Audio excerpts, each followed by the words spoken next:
اللهم نشكر إذ هديتنا للإيمان وأكرمتنا بنعمة الإسلام، وأشهد أن لا إله إلا الله، وأشهد أن محمدا عبده ورسوله.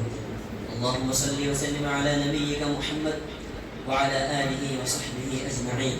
أما بعد، حضرات السادة المكرمين وأصدقاء المحترمين، أريد أن أسوق لكم حديثا نبويا يرويه عن النبي صلى الله عليه وسلم أحد أصحابه وتلميذ من تلاميذ مدرسته. وهذا الصحابي الكريم هو ثوبان رضي الله عنه يقول: إن النبي صلى الله عليه وسلم قال: إن الله زباني الأرض فرأيت مشارقها ومغاربها، وإن ملك أمتي سيبلغ ما زبي لي منها، وأعطيت الكنزين الأحمر والأبيض، وإني سألت ربي ألا يهلكهم بسنة عامة، وألا يسلط عليهم عدو من سوى أنفسهم فيستبيح بيضتهم. وإن ربي قال لي: يا محمد، إني إذا قضيت قضاء فإنه لا يرد، وإني أعطيتك لأمتك ألا أهلكهم بسنة عامة، وألا أسلط عليهم عدو من سوى أنفسهم فيستبيح بيضتهم، ولم اجتمع عليهم من بأقطارها حتى يكون بعضهم يهلك بعضا ويسقي بعضهم بعضا. زملاء الكرام، مع هذه البركة الجميلة من هدي سيد المرسلين، ومع الغرر والدرر التي نطق بها النبي الأمي، ومع معجزاته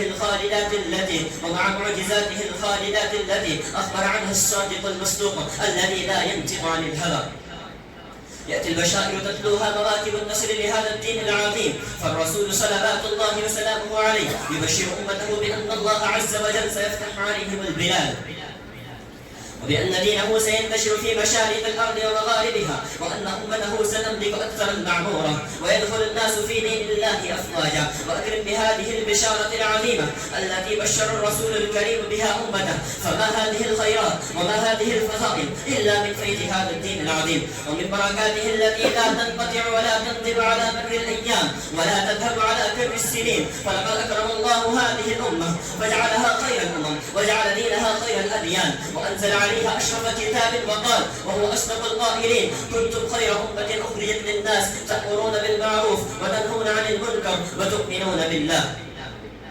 ولقد تحققت بشارة الرسول صلى الله عليه وسلم، فملك المسلمون مشارقها ومغاربها، ودخل الناس في دين الله أفواجا، ففتحوا البلاد وسادوا العباد، وأوصلوا هذا النور الإلهي إلى آفاق العالم، يحملون راية الحق ويرفعون لواء العدالة، ويرشدون العالم إلى سواء السبيل، ويخرجون الناس من الظلمات إلى النور. وبسلم هؤلاء المسلمين وبإخلاصهم لله ورسوله وبجهادهم وصبرهم وتضحيتهم كان النصر لدعوة الإسلام، وكان الفتح والعزة والسيادة للمسلمين. ولقد بلغت الفتوحات الإسلامية ذروة الكمال، ووصلت قمة المجد حين اكتسحت أعظم دولتين وأكبر إمبراطوريتين، هما دولة الفرس ودولة الروم، اللتان كانتا تتقاسمان زعامة العالم وتمدان نفوذهما على أوسع المناطق. وتكاملت البشارة وتزايدت الفرحة بالقضاء على هاتين الدولتين الكبيرتين العاتيتين. محل الإسلام في ربوعهما، وتحقق قول الرسول الأعظم: أعطيت الكنزين الأحمر والأبيض. وما هذان الكنزان الثمينان إلا رمز وإشارة إلى تملك أمة محمد صلى الله عليه وسلم لهاتين الدولتين ولأملاكهما، حيث كان الذهب هو العملة السائدة في بلاد الروم، والفضة هي العملة السائدة في بلاد الفرس. أفليس في هذا معجزة لمحمد بن عبد الله الذي أخبر وبشر بأن أمته ستملك أقاصي الدنيا، وأن أعظم الدول ستدخل في دين الله؟ وبعد ذلك توجه رأفة النبي الكريم ورحمته بأمته إلى أن يطلب من ربه أن يحفظ المسلمين من عدوهم، فدعا لهم بدعوتين عظيمتين كريمتين، وأكرم بهما من دعوات الصالحات. أيها السادة، دعا لهم أن لا يسلط عليهم عدوا من غيرهم فيهلكهم ويستأصل شأفتهم ويجعلهم أثرا بعد عين، ويقضي عليهم القضاء المبرم، كما دعا ربه أن لا تهلك أمته بالقحط والجذب كما هلك بعض الأمم السابقين، حيث أخذهم الله بسنين عجاف وأهلكهم بالجوع والعطش.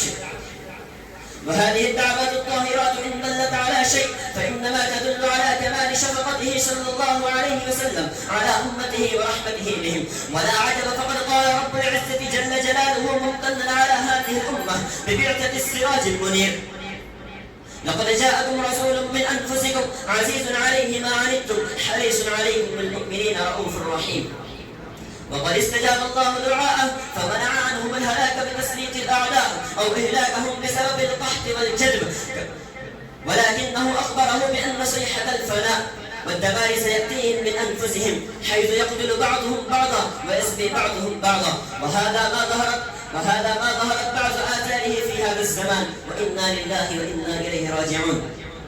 أسأل الله لي ولكم النجاة مما ظهر منها وما بطن وأسأل الله لي ولكم النجاة مما ظهر منها وما بطن، وأن يبصرنا سبحانه بمواقع أقدامنا، وأن يهيئ لأمة المسلمين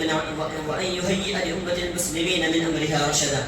وصلى الله وسلم على رسوله محمد وعلى آله وأصحابه أجمعين، وآخر دعوانا الحمد لله رب العالمين.